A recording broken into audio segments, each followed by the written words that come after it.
Dad beamed at Thanksgiving, his voice carrying across the table with that particular pride he reserved for my sister.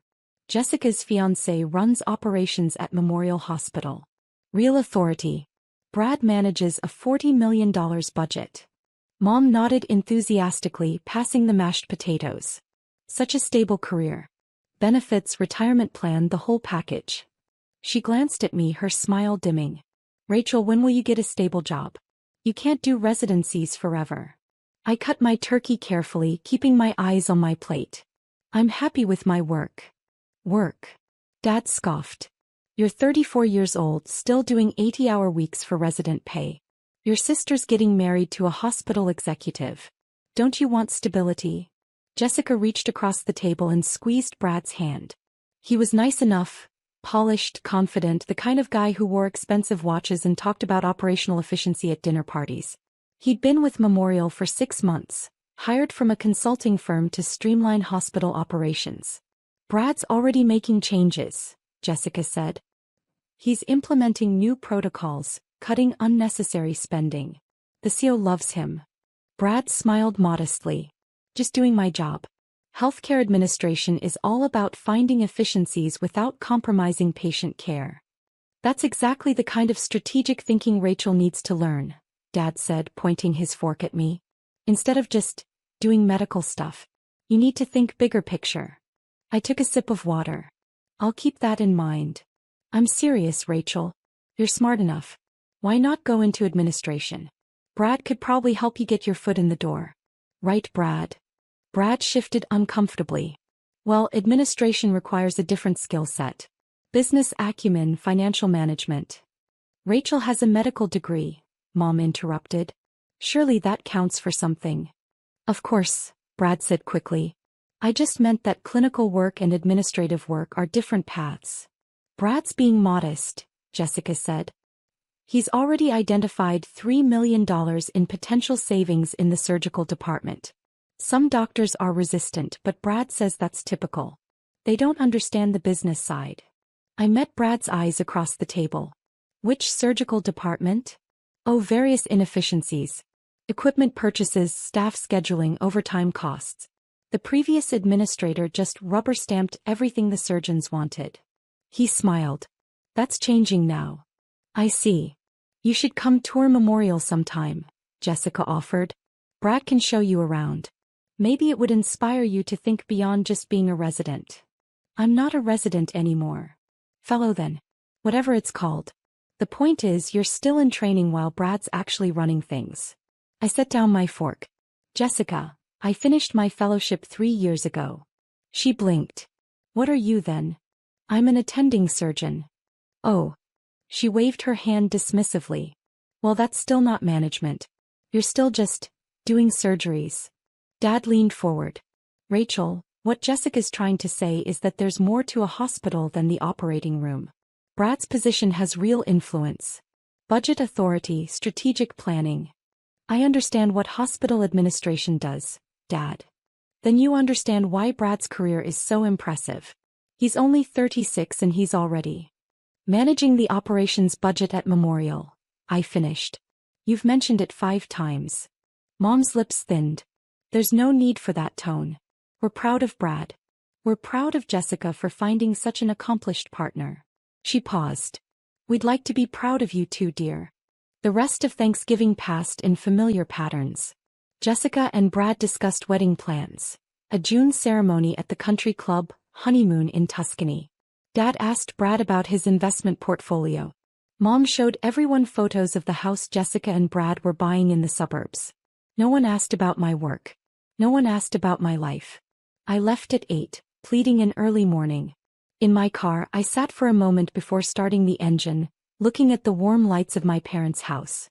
They had no idea who I was. And I'd stopped trying to tell them. I drove to my condo in the city, changed into comfortable clothes and reviewed patient charts for Monday's surgeries. 3 complex cases. A coronary bypass, a valve replacement and a tumor resection that would take most of the day. My phone buzzed. A text from Dr. Patricia Okonkwo, our chief medical officer. Budget meeting moved to December 4th, 9 a.m. All department heads required. Be prepared to defend your equipment requests. I typed back, "See you there." December arrived cold and gray. Memorial Hospital rose 12 stories above the city, a teaching hospital affiliated with the state university. I'd trained here, completed my general surgery residency and cardiothoracic fellowship here, and been recruited back as an attending 3 years ago. 2 years ago I'd been named chief of surgery. It wasn't something I advertised. The title came with administrative headaches I didn't particularly enjoy. Budget meetings, personnel issues, strategic planning sessions. But it also came with the authority to protect my department, to fight for my surgeons, to ensure we had the resources we needed to save lives. My family knew I worked at Memorial. They knew I was a surgeon. They'd never asked my specific role and I'd never volunteered it.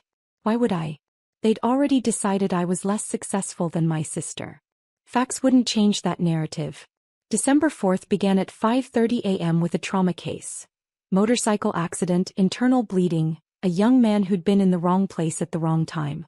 By 8:45 he was stable in the ACU and I was scrubbing out, exhausted but satisfied. I changed into clean scrubs, grabbed my budget folders and headed to the executive conference room on the 12th floor. Patricia was already there reviewing notes. She looked up and smiled. "Good save on the motorcycle case. I heard it was touch and go. He's 23. He'll pull through. That's why you're the best we have." He checked her watch. "We've got a full house today. New operations administrator wants to make an impression. Brad Harrison? You know him. He's engaged to my sister." Patricia's eyebrows rose. "Small world. He's been here 6 months and he's already making waves. Lots of ideas about efficiency and cost cutting. I've heard. Well, prepare yourself. He's got some strong opinions about surgical department spending." The conference room filled up. Department heads, division chiefs, the CFO, the CEO. And Brad, sitting near the head of the table in an expensive suit, reviewing spreadsheets on his laptop. He didn't look up when I entered. Why would he? As far as he knew, I was just another overworked surgeon somewhere in this building. We'd never discussed specifics at Thanksgiving. I took my seat at the table. Patricia sat at the head with the CEO, Dr. James Morrison, beside her. "All right, everyone," Patricia began. "Let's get started. We're here to review departmental budget requests for the next fiscal year. As you know, we're facing pressure to reduce costs while maintaining quality of care. Brad Harrison, our Director of Operations, will be presenting his analysis." Brad stood, clicking to his first slide. "Thank you, Dr. Okonkwo. I've spent the past 6 months reviewing our operational efficiency, and I've identified several areas where we can significantly reduce spending without impacting patient outcomes." He clicked through slides showing graphs, percentages, comparative data from other hospitals.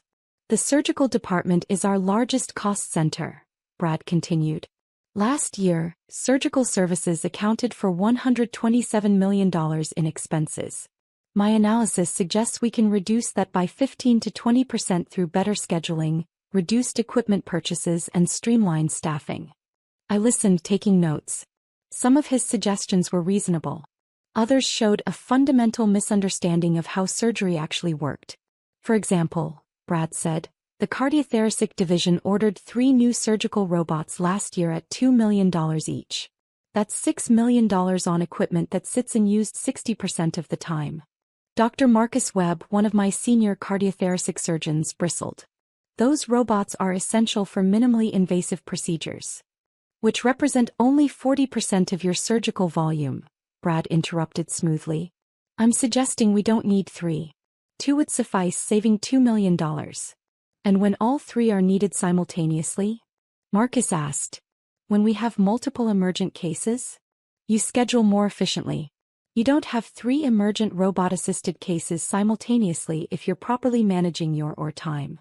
You can't schedule emergencies," Marcus said flatly. Brad smiled. "You can schedule elective procedures to ensure capacity for emergencies. It's basic operational planning." I watched this exchange, saying nothing. Marcus glanced at me, clearly expecting support. I gave him a small shake of my head. "Not yet." Brad moved to his next slide. "Additionally, the surgical department has excessive overtime costs. Last year we paid $4.2 million in overtime to surgical staff. By hiring 2 additional scheduling coordinators at $120,000 total, we could eliminate most of that overtime, netting $4 million in savings. Dr. Sarah Chin, Chief of General Surgery, spoke up. The overtime exists because surgeries run long. Because complications arise. Because we can't just abandon a patient mid-procedure because we've hit our scheduled time. Of course not, Brad agreed.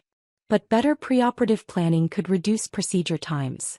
Better coordination could prevent scheduling conflicts. These are solvable problems.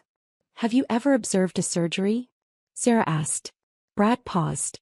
I've reviewed surgical records and timing data extensively. That's not what I asked.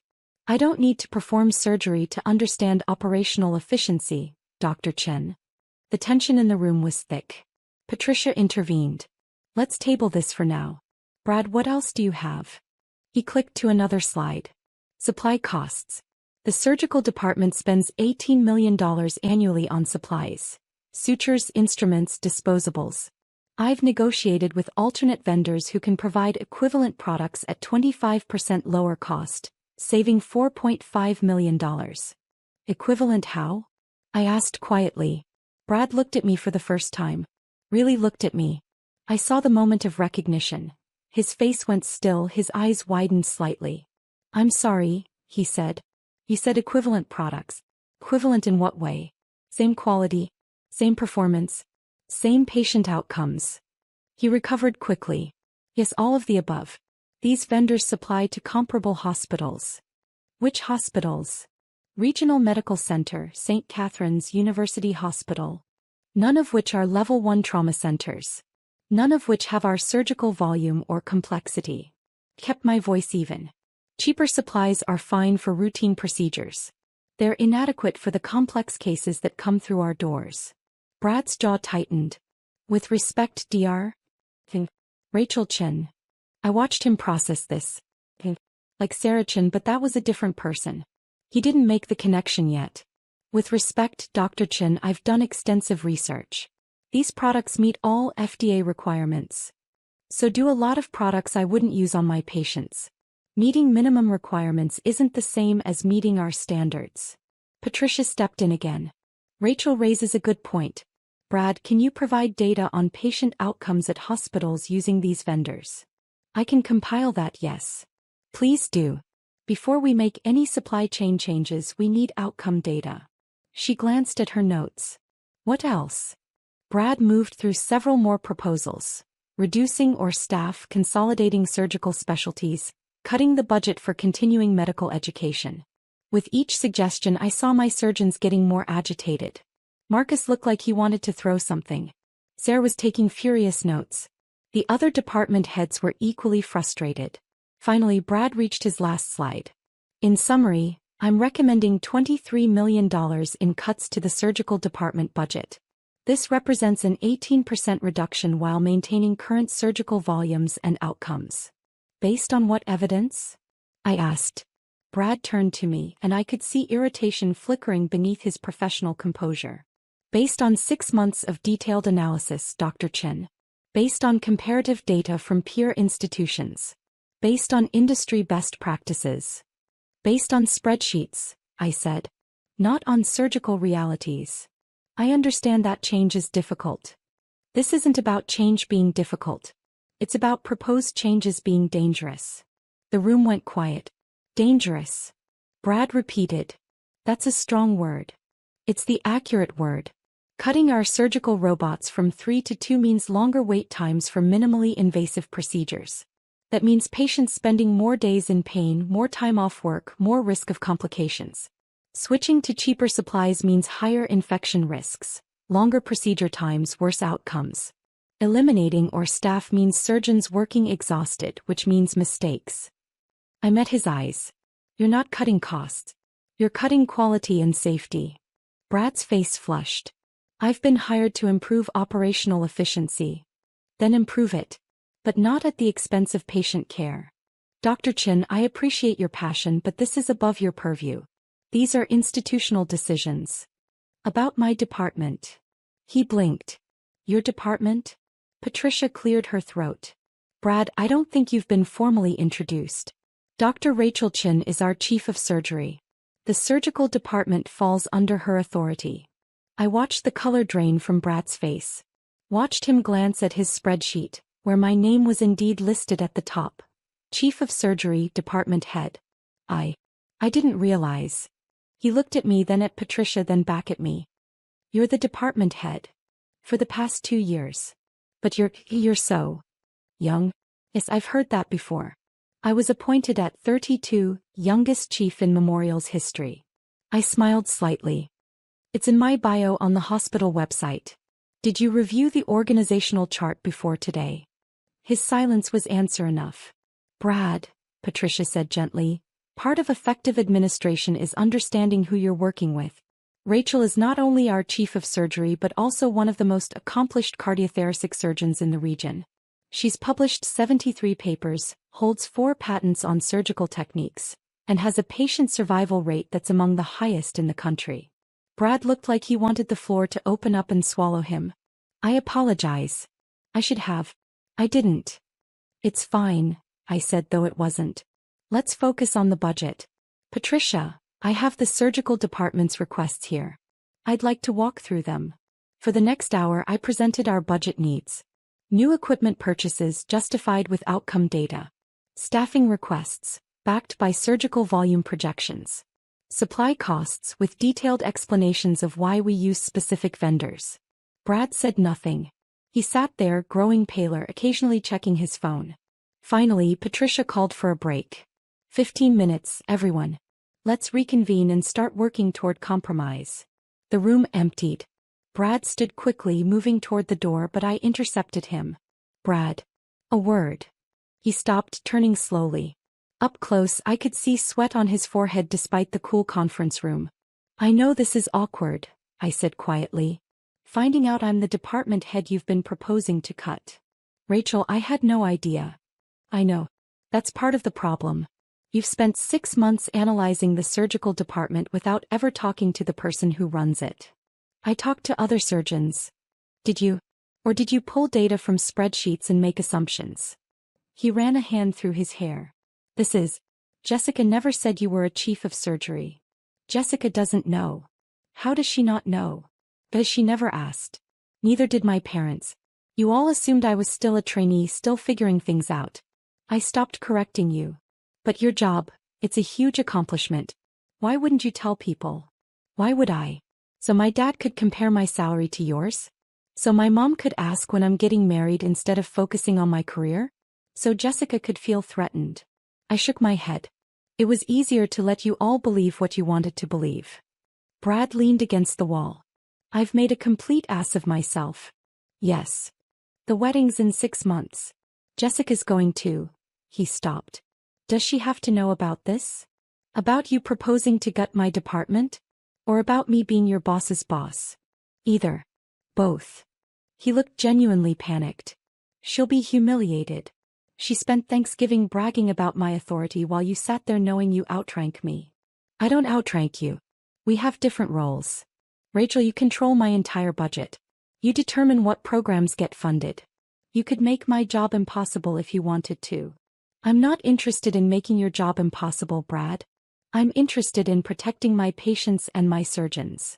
He was quiet for a moment. The equipment cuts. The supply changes. You're saying they'd actually harm patient care. Some would. Some are just inefficient.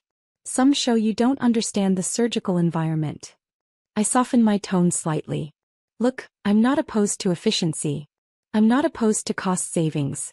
But you can't make these decisions in a vacuum. You need to work with the people who actually do the work. I thought I was. You talked to a few surgeons who agreed with you. You didn't talk to the department head.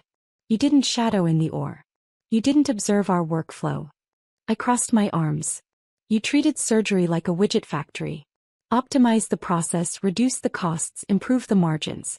But we're not making widgets. We're saving lives. Brad slumped. I've screwed this up completely. Not completely. Some of your ideas have merit. The scheduling improvements, for instance. We probably can reduce some overtime with better coordination. And I'm willing to look at your vendor proposals if you can provide actual outcome data. Really? I'm not unreasonable, Brad. I just need you to work with me, not around me. He nodded slowly. Does this change? I mean, are you going to ruin your career? Get you fired? Tell Jessica? I shook my head. I'm going to do my job, which is protecting my department and my patients. What happens with you and Jessica is your business. But you have that power. Having power and using it are different things. The door opened. Patricia stuck her head in. You two ready to continue? Yes, I said. We're ready. The afternoon session was more productive. Brad proposed, I countered, we negotiated. He agreed to maintain all 3 surgical robots. I agreed to explore his vendor proposals with the caveat that any changes would require a 6-month trial period with strict outcome monitoring. He withdrew the most aggressive staffing cuts. I agreed to implement better scheduling to reduce overtime costs. By 5 p.m., we'd reached a compromise. A 7% budget reduction instead of 18%, achieved mostly through efficiency improvements rather than cuts to equipment or staff. I can work with this, I told Patricia. Brad looked exhausted and relieved. Thank you, Dr. Chin. As we packed up, the CEO, Dr. Morrison, approached me. Nice work in there, Rachel. Brad's talented but overzealous. He needed someone to push back.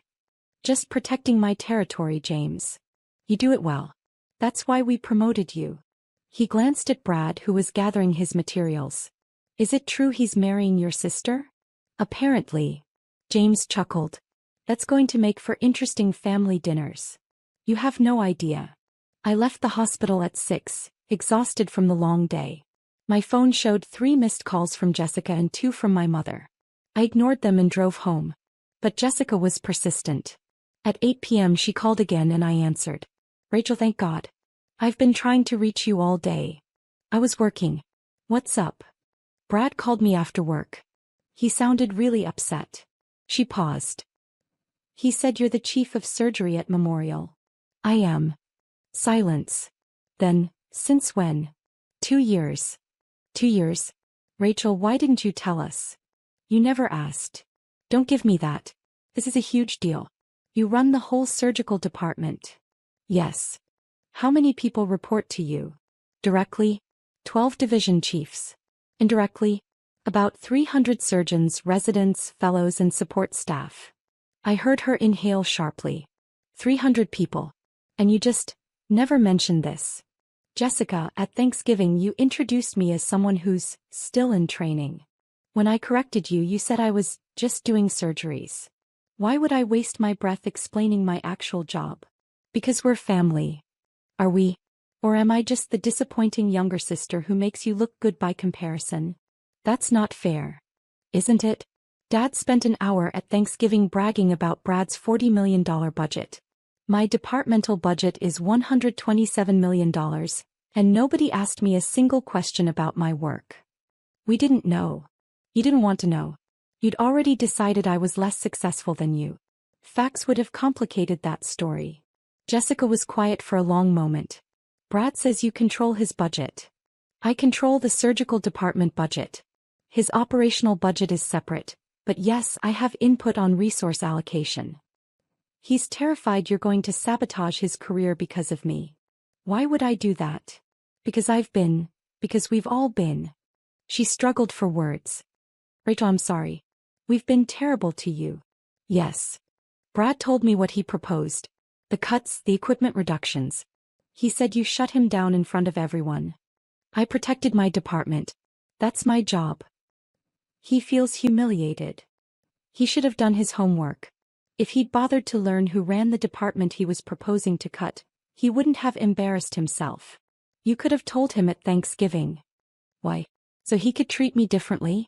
So you could brag about having a chief of surgery in the family instead of a failure. I laughed bitterly. Jessica, I'm not a trophy. I'm not here to make you look good. I never said you were. You introduced me as between jobs to Brad's colleagues. You suggested I get a real job in administration. You've spent my entire adult life treating my career like it's less important than yours. I didn't know. You didn't ask. Silence. Then quietly, you're right. I didn't ask. None of yous did. She paused. Mom and Dad don't know yet. About your position. I assumed Brad would tell you and you'd tell them. He told me not to. He's afraid. God, Rachel, he's afraid if Dad finds out he'll be humiliated too. That the whole family will realize they've been dismissing you while you're actually more successful than any of us. I'm not more successful. I just have a different job. Don't do that. Don't minimize it. Brad looked you up. Johns Hopkins undergrad, Harvard Medical School, surgical residency at Mass General, fellowship here. You've won awards. You've published in every major surgical journal. Her voice cracked. You're kind of famous in medical circles apparently. I'm good at my job. You're exceptional at your job. And we treated you like you were failing at life. I sat down on my couch, suddenly very tired. Jessica, what do you want from me? I don't know. Forgiveness. Understanding. For you not to ruin Brad's career because our family's been horrible to you. I'm not going to ruin Brad's career. I'm going to make him better at his job by forcing him to actually understand surgical operations before making proposals. That's good for him and good for my department. He's scared of you now. Good. Maybe he'll do his research next time. Rachel. Jessica, I've had a very long day. I performed an emergency surgery at 6 a.m., spent 5 hours in a budget meeting fighting to protect my department's resources, and I'm exhausted. I don't have the energy for this conversation. When can we talk? Really talk? I don't know. Maybe never. Maybe I'm done trying to make you see me. Please don't say that. Why not? It's true. I spent years trying to get you, Mom and Dad, to understand what I do, to care about my work, to see me as something other than the disappointing one. And it never worked. So I stopped trying. And honestly, my life got better. Because you have other people who appreciate you. Yes. Colleagues who value my expertise. Patients who trust me with their lives. Residents who look up to me. I don't need my family's approval anymore. But you want it. The words hit harder than I expected. Maybe I did. Once. And now. Now I'm too tired to care. I hung up before she could respond. The next day at work was busy. 3 scheduled surgeries and a consult on a complex trauma case. I didn't think about Brad or Jessica or the budget meeting until Patricia stopped by my office at 4 p.m. Brad submitted his revised proposal, she said, handing me a folder. It incorporates all your feedback. Very thorough. I flipped through it. He'd done his homework this time. Outcome data from the proposed vendors, detailed scheduling analyses, realistic timelines for implementation. This is good work, I admitted. He's terrified of you, you know. So I've heard. Patricia sat across from my desk. He came to my office this morning and asked if he should resign. What did you tell him? That he's good at his job when he remembers that hospitals aren't factories. That he made mistakes but he's learning from them. And that you're not interested in destroying him, you're interested in patient care. All true. He also asked if there's any way to avoid humiliating his fiancé's family. I looked up. What? Apparently your family doesn't know you're chief of surgery. They think you're a junior surgeon still finding your way. Brad's worried about what happens when they find out. That's not my problem. No, but it is his problem. He's marrying into a family that completely misunderstood one of its members. That's awkward. I set down the folder. Patricia, my family decided who I was a decade ago. I got tired of fighting that narrative. If they find out the truth now and feel embarrassed, that's not my fault. Of course not. But Brad's in an impossible position. Keep your secret and feel like he's lying to his fiancé's family, or tell the truth and expose how wrong they've been about you. Again, not my problem. Patricia studied me. You're angrier than you're letting on. I'm not angry. I'm just done. Done with what? Trying to make them see me. Trying to prove I'm worthy of their attention. Trying to fit into their hierarchy of success. I lean back in my chair. I have a department to run, lives to save, residents to train. I don't have time for family drama. Rachel, you're one of the most brilliant surgeons I've ever worked with. But you're also human. It's okay to be hurt that your family didn't see you. Noted. She smiled sadly. That's not a healthy response. Maybe not. But it's the one I have energy for right now.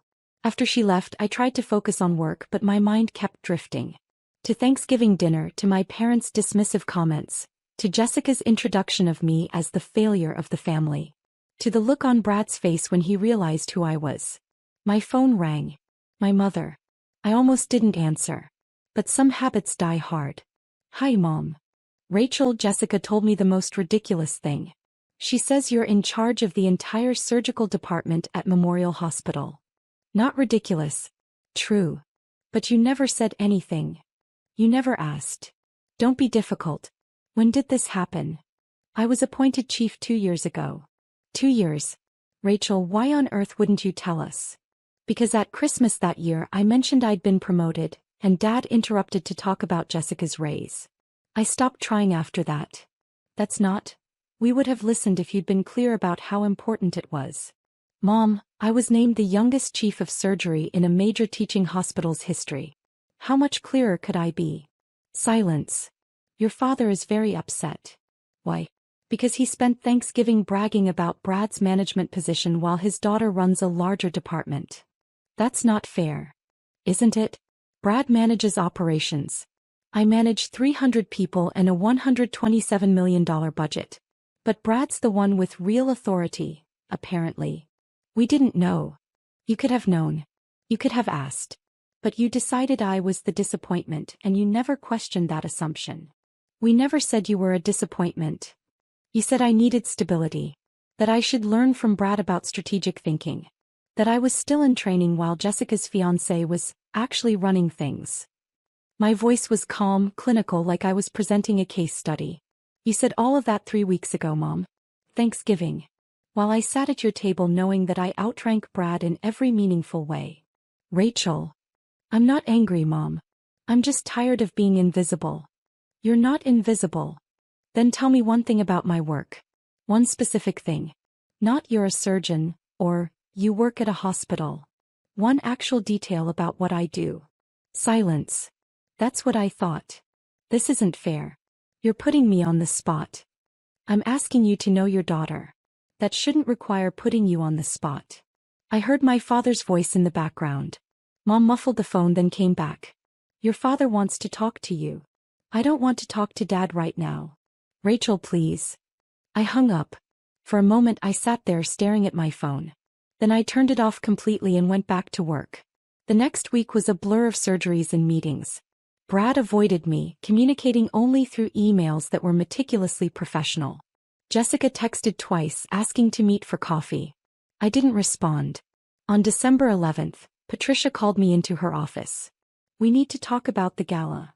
Memorial Hospital's annual fundraising gala was a major event. 500 guests, major donors, community leaders, board members. As chief of surgery, I was expected to attend and schmooze with potential donors. What about it? I asked. It's this Saturday. You're presenting the Surgical Excellence Award to Dr. Marcus Webb. I know. Your family RSVP'd. 4 tickets, your parents, Jessica and Brad. I closed my eyes. Of course they did. I'm assuming they don't know you're presenting? They don't know I attend these events, period. Rachel, this is going to be very public. You'll be on stage. Your bio will be in the program. There's no hiding who you are. I'm not trying to hide. I just haven't advertised. Well, you're about to advertise in front of 500 people, including your entire family. She paused. Are you prepared for that? I'm prepared to present an award to a deserving colleague. What my family does with that information is their problem. Saturday arrived cold and clear. The gala was held in the hospital's grand ballroom, a space usually reserved for board meetings but transformed for the occasion with round tables, elegant centerpieces, and a stage with professional lighting. I arrived at 6, an hour before the event started, to review my remarks and check the technical setup. My dress was simple but elegant. Black, professional, with the kind of understated jewelry that signaled competence rather than flash. Patricia found me backstage. You look terrified. I hate public speaking. You speak at medical conferences all the time. That's different. Medical conferences are about science. This is about performing. You'll be fine. Just introduce Marcus, read his achievements, hand over the award. 5 minutes tops. My family's out there. I know. They still don't know I'm presenting. Jessica texted yesterday asking if I'd be at the gala. I didn't respond. Patricia squeezed my shoulder. For what it's worth, I think they're about to be very proud. And very embarrassed. The ballroom filled up. I watched from backstage as guests found their tables, as waiters circulated with champagne, as the hospital CEO worked the room like the fundraising professional he was. Table 14. That's where my family sat. I could see them through the gap in the curtain. Mom in a cocktail dress, Dad in his best suit, Jessica radiant in silver, Brad looking uncomfortable in black tie. They had no idea I was 30 feet away, heart pounding, preparing to walk onto that stage. The program began. Dinner was served. The CEO gave his opening remarks, thanking donors and highlighting the hospital's achievements. Then Patricia took the stage. Every year, Memorial Hospital recognizes excellence in surgical care.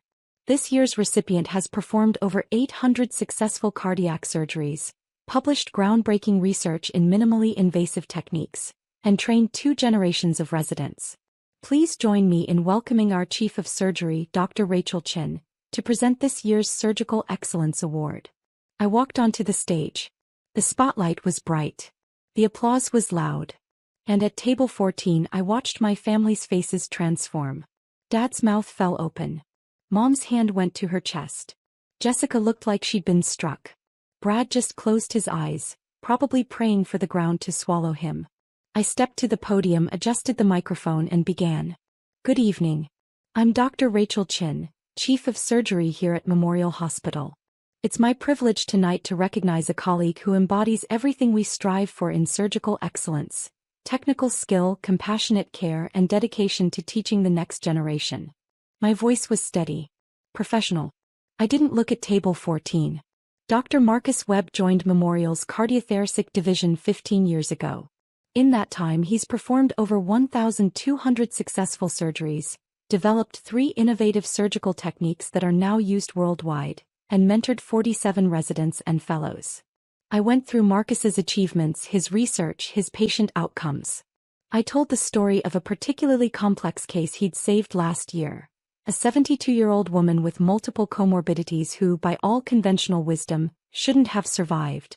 But Dr. Webb doesn't accept conventional wisdom. He saw a patient who deserved a chance and he gave her that chance. She walked her granddaughter down the aisle 3 months ago. The audience was rapt. This was what I loved about medicine. The stories, the lives saved, the moments of grace in the midst of crisis.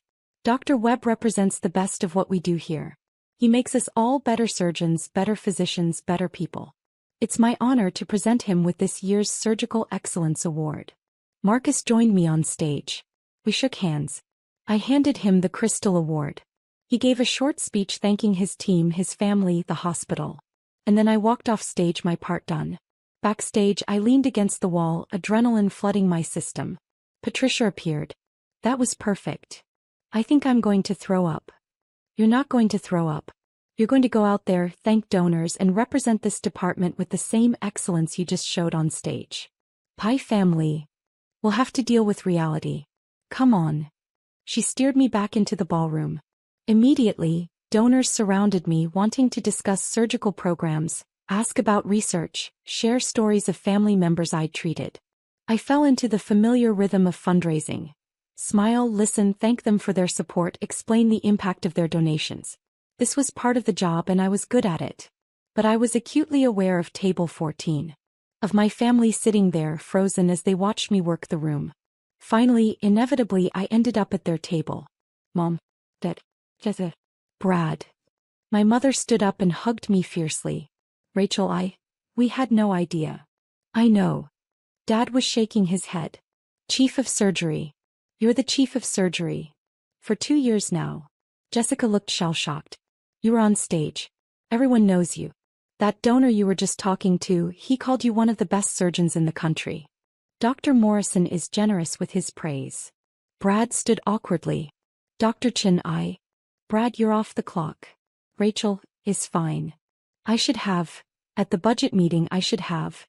You should have done your research. You did eventually. We're fine. An older woman approached our table. Dr. Chin, I wanted to thank you again for taking care of my husband. The triple bypass you performed last month, he's doing wonderfully. I'm so glad, Mrs. Patterson. He was a model patient. You saved his life. I can never thank you enough. She squeezed my hand and moved on. My mother was crying. Rachel, all these people, they all know you. I work here, Mom. These are donors, colleagues, patients' families. But you're important. Really important. I'm a surgeon. I do my job. Dad finally found his voice. The program says you have 73 publications. Is that true? 75 now. 2 more came out this month. And you're only 34. Yes. Jessica's voice was small. Why didn't you tell us? I looked at my sister, really looked at her. She wasn't angry or defensive. She looked lost.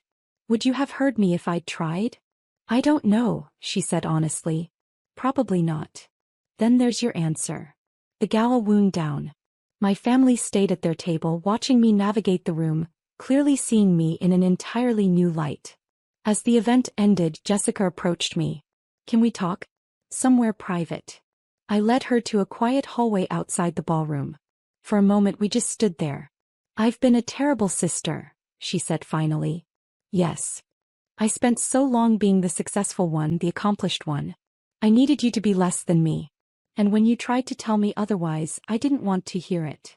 I noticed. Brad told me everything. About the budget meeting, about your department, about how I've been treating you. Tears streamed down her face. Rachel, I'm so sorry. For what, specifically? For dismissing you. For introducing you as a failure. For never asking about your work. For making everything a competition where you had to lose so I could win. I leaned against the wall. Jessica, I'm not angry. I'm just tired. Of me. Of trying to make you see me. Of defending my choices to people who should already respect them.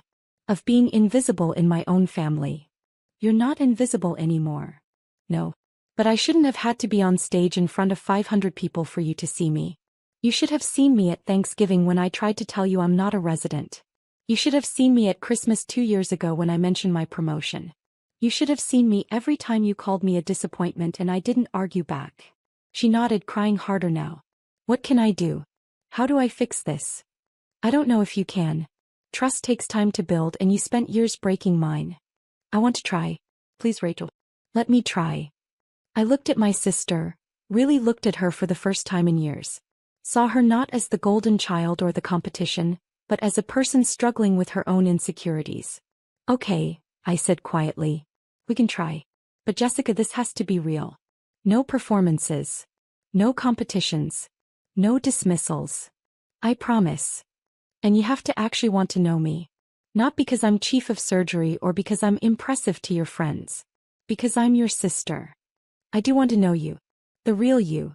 We hugged then, really hugged, and something in my chest loosened slightly. Mom and Dad found us in the hallway. Rachel, Dad said, and his voice was thick with emotion. I owe you an apology. A big one. Several, actually. He laughed, but it was shaky. I've spent years telling you to be more like Jessica. To get a stable job. To think strategically. And you were already doing all of that. You were doing it better than any of us. I tried to tell you. We didn't listen. We were so invested in our narrative, successful older daughter, struggling younger daughter, that we couldn't see the truth even when you showed it to us. Mom stepped forward. Can you forgive us? Can you give us a chance to actually be your parents instead of your critics? I thought about it. About the years of dismissal. About Thanksgiving dinner. About every time I tried to share my achievements and been talked over. But I also thought about the exhaustion of carrying resentment. About how much energy it took to stay angry. I can try, I said. But things have to change. You have to actually ask about my life. Listen when I answer. Stop comparing me to Jessica and Jessica to me. We're different people with different paths. We can do that, Mom said. We want to do that. Brad had been hovering at the edge of the conversation. Now he stepped forward. Dr. Chin, Rachel, I want to apologize too. For proposing those budget cuts without understanding your department. For assuming I knew better than you. For being arrogant and underprepared. Apology accepted. But Brad, you're not a bad administrator. You're just young in this role. Learn from it. Next time, talk to the people who actually do the work before proposing changes. I will. I promise. Good. Because despite this rocky start, I think you could be really effective. You have good instincts. You just need to balance spreadsheets with reality. He looked relieved. Thank you. And for what it's worth, I understand now why you didn't tell us about your position. We made it impossible for you to share good news. Yes, I said simply. You did. We stood in that hallway, my family and me, in the awkward space between old narratives and new realities. Finally, Dad said, "Can we take you to dinner? Celebrate properly." "Not tonight. I'm exhausted." "Tomorrow then? Or whenever you're free." "I'll check my schedule. I have 3 surgeries this week and a research deadline." Mom smiled, and it was genuine. "Of course you do. You're chief of surgery. Among other things." We said goodbye in the parking lot. As I drove home, I felt lighter than I had in years. They saw me now. Finally, they saw me. The question was whether they could sustain that vision, or whether we'd slip back into old patterns. Time would tell. But for tonight, it was enough to be seen. 3 months later, I sat in a coffee shop with Jessica reviewing wedding plans. She'd asked my opinion on flowers, on seating arrangements, on whether to invite certain relatives. "I want you to be my maid of honor," she said suddenly. I looked up from the seating chart. "Really? I know I haven't been the sister you deserved. But I want to start over. If you'll let me." "I'd be honored." She smiled, and it reached her eyes. "Thank you. And Rachel, I'm proud of you. Not because you're chief of surgery, but because you're you. Because you kept building your career even when we didn't see it. Because you're brilliant and compassionate and you save lives every day." "Thank you. I mean it. I've been reading your research. I don't understand most of it, but I'm trying to. Because I want to know what you do. Really know it." "That means a lot." We talked for 2 more hours. About work, about life, about our childhood and the ways we'd both been shaped by our parents' expectations. It wasn't perfect. We still had years of patterns to unlearn. But it was real. And that was enough. That evening, I operated on a 67-year-old man with aortic stenosis. Complex case, high risk for hours in the OR. He survived. Stable vitals, good outcomes, excellent prognosis. As I scrubbed out, I thought about all the parts of my life. The surgeries, the research, the leadership, the family slowly learning to see me. None of it was simple. None of it was easy. But all of it was mine. And that was enough.